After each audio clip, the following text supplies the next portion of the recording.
Joskus tulee sellainen tilanne, että hevoselta pääsee kenkä irtoamaan esimerkiksi puolittain tai muuten vaan menee jotenkin huonosti. Ja niissä tilanteissa tulee sitten riski paiseelle, naulan painamalle, ruhjeelle, mustelmalle. Ja kenkä pitää päästä irrottamaan. Jos ei siinä tilanteessa ole kengitysseppä juuri saatavilla paikalle, niin kenkä täytyy tietysti irrottaa itse.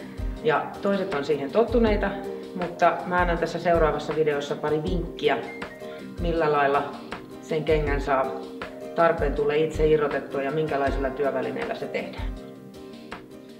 Kengän irrotukseen tarvitaan muutamaa työvälinettä. Ensiksi tämmönen purkurauta. Sitten nahkanuija tai ihan kumivasarakin käy tuossa kotikäytössä. Sitten riittävän suurileukaset kengän irrotuspihdit. Ja sitten tällaiset papukaijapihdit, niin sanotut naulan irrotuspihdit. Ja lähdetään sitten seuraavaksi katsomaan vähän työasentoa ja miten näitä välineitä käytetään.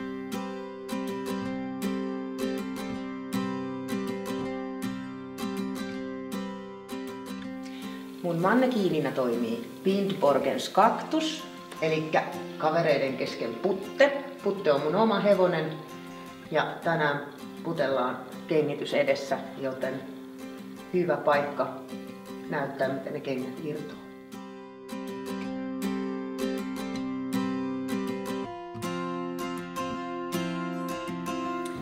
No niin, sitten aloitellaan. Eli hevonen kannattaa asettaa sellaiselle paikalle, missä on hyvä tila ja narut saa hyvin riittävän löysälle, että sillä on siinä hyvä olla. Turvakengät on sellaiset, mitä suosittelen, jos on turvakärjelliset kengät tai turvakengät, niin pistämään semmoiset jalkaan, kun täällä hevosen jaloissa työskennellään. Ja sitten lähdetään nostamaan hevosen jalkaa ja treenaamaan sitä asentoa, miten se tuohon kengän irrotusta varten laitetaan. Eli ihan normaalisti etujalka ylös ja asetetaan se tänne polvien väliin. Sitten kannattaa laittaa jalkaterät vähän sisäänpäin ja koukistaa polvet niin, että paino on omilla jaloilla eikä selällä. Silloin se jalka on tukevasti tässä ja on kädet vapaana, selkä rentona, niin pääsee aloittamaan kengän irrotuksen.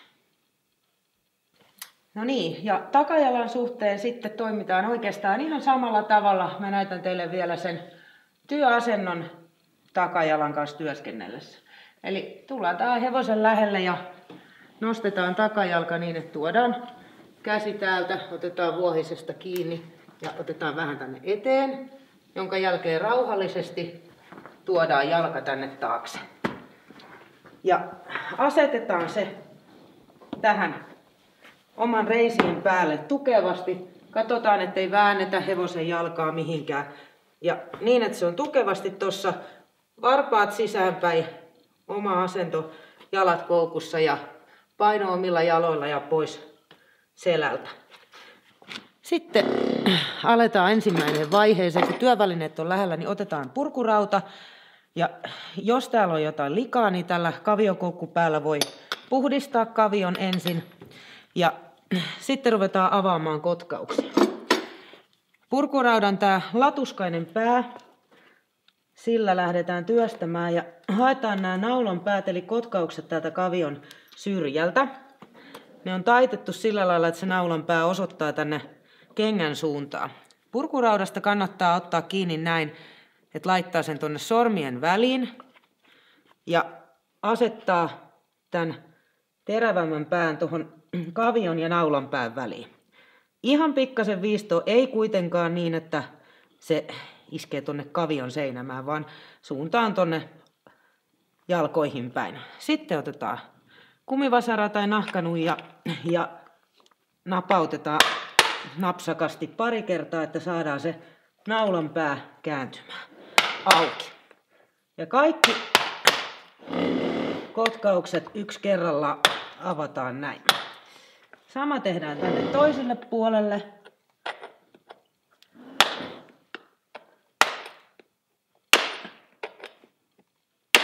Ja noin. Nyt on kotkaukset avattu. Eli tämän kengän mä aion irrottaa näillä naulan irrotuspihdeillä. Jos naulanpäät on hyvin näkyvissä, niin nämä on tosi kätevät. Kannattaa ottaa pihdeistä kiinni täältä näiden varsien yläpäästä, jotta saa riittävän puristuksen, jonka jälkeen noi papukaijaleuat asetetaan tuohon naulaan ja puristetaan tiukasti yhteen. Ja tuetaan toisella kädellä tuolta varpaalta ja väännetään naula tämän kengän suuntaisesti, jolloin siihen saa riittävän väännön, että se nousee tuolta ylös. Eli jos yrittää vääntää tänne sivulle, niin se naulan irtoaminen ei oikein onnistu.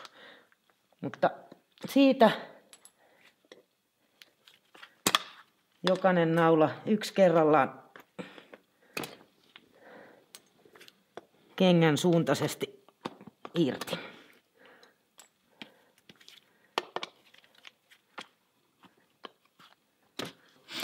Ja sitten kun kaikki naulat on irrotettu, niin meillä onkin kenkä irti ja homma hoidossa.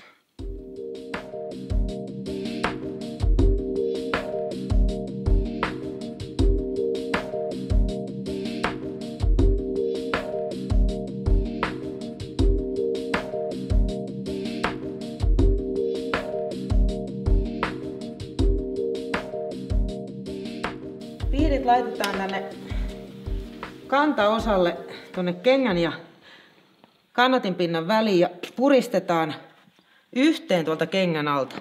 Tuetaan varpaalta ja napakka vääntö kengän suuntaisesti, jotta naulat nousee ylös. Toiselta puolta sama juttu. Leuat yhteen ja täältä pihtien päästä kiinni ja napakka vääntö kengän suuntaisesti. Sitten jatketaan tänne varpaalle päin ja samalla tavalla laitetaan pihdit tonne väliin ja väännetään. Näin saatiin kenkä irti.